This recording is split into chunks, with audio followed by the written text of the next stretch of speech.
যে বয়সে বই খাতা কাঁধে নিয়ে স্কুলে যাওয়ার কথা, বন্ধুদের সঙ্গে খেলাধুলায় মেতে থাকার কথা, সেই বয়সেই সংসারের দায়িত্ব কাঁধে তুলে নিয়েছে ১৩ বছর বয়সী এক কিশোর। বাবাকে হারিয়ে এখন স্কুলের ফাঁকে ফাঁকে বাজারে বাদাম বিক্রি করে চলছে তার জীবন সংগ্রাম। তবুও থেমে নেই স্বপ্ন।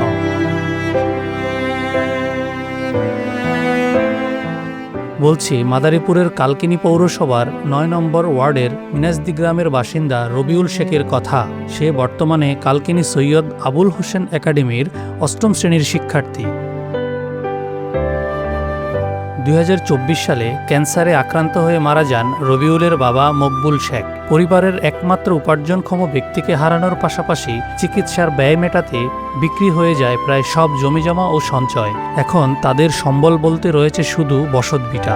৭২ ঘন্টা ময়েশ্চার লক সমৃদ্ধ লিলি বডি ওয়াশ, শিয়া বাটারের গুডনেস স্কিন রিপেয়ার করে রাখে সফট ও গ্লোয়িং।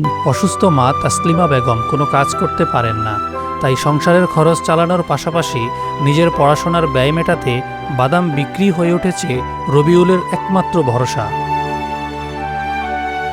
প্রতিদিন সকালে স্কুলে গেলেও বিকেলে কালকিনি কলেজের সামনে ও বিভিন্ন বাজারে বাদাম বিক্রি করে রবিউল। অনেক সময় সংসারের প্রয়োজন মেটাতে স্কুলেও যেতে পারে না, ফলে ব্যাহত হচ্ছে তার পড়াশোনা।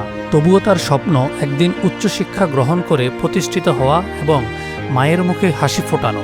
আমি ৮ম শ্রেণীতে পড়ি। আমার বাবা ২০২৪ সালে ক্যান্সারে মারা গেছে। আমি পড়াশোনা করি, আমার বাবার একমাত্র ছেলে আমি। আমার পড়াশোনায় মাঝে মধ্যে যাইতে পারে, কিন্তু এই বাদাম বিক্রির কারণে মাঝে মধ্যে আবার যাইতেও পারি না। আমার বাবা মারা যাওয়ার কারণে আমার সংসার এই বাদাম বিক্রি করে আমার সংসার চালাইতে হয়। সবাই যদি আমার পাশে থাকে তাহলে আমি ভালোভাবে পড়াশোনাটা চালাইতে পারি। আমি যদি পড়ালেখা চালাইতে পারি তাহলে আমি বড় হয়ে কিছু হইতেছে। রবিউলকে ঘিরে তার মায়ের ছিল অনেক স্বপ্ন। ছেলেকে পড়ালেখা করিয়ে মানুষের মতো মানুষ হিসেবে গড়ে তোলার আশা ছিল তার। কিন্তু স্বামীর অকাল মৃত্যুতে নেমে আসে অর্থনৈতিক সংকট, অভাব অনটনের নির্মম বাস্তবতায় সেই স্বপ্ন আজ অনেকটাই অধরা হয়ে পড়েছে। আমার ছেলের পড়া বন্ধ হয়ে যাইতেছে। আমি বলছি বাবা বাদাম বিক্রি করে পড়ালেখা চালাও। এখন এই বাদাম বিক্রি করে পড়ালেখা চালাইতেছে, আবার আমাকে সংসারে চলতেছে। এখন আমরা এই পর্যায়ে আছি। এখন আমি চাই রবিউলের যাতে পড়াটা হয়, এইটাই সরকার যাতে আমাকে দিকে একটু সাহায্য করে, তাহলে আমরা রবিউলের পড়ালেখা করাইতে পারবো। রবিউলের মেধার প্রশংসা করছেন তার শিক্ষকরাও। তাদের ভাষ্য, সামান্য সহযোগিতা পেলে অনেক দূর এগিয়ে যেতে পারবে এই কিশোর। আমি আজ ৩ বছর যাবতই রবিউলের ক্লাস নেই এবং দেখি রবিউল অত্যন্ত ভদ্র ছেলে এবং যথেষ্ট মেধাবী।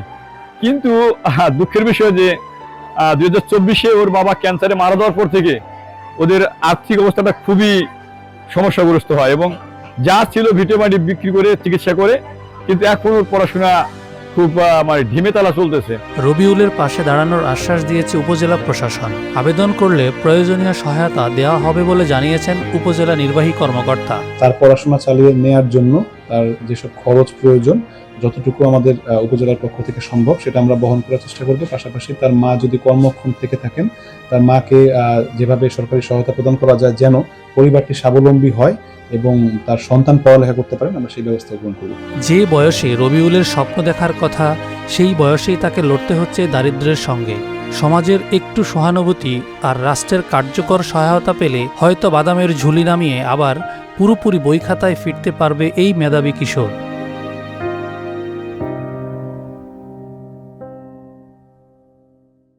৭২ ঘন্টা ময়েশ্চার লক সমৃদ্ধ লিলি বডি ওয়াশ, শিয়া বাটারের গুডনেস স্কিন রিপেয়ার করে রাখে সফট ও গ্লোয়িং।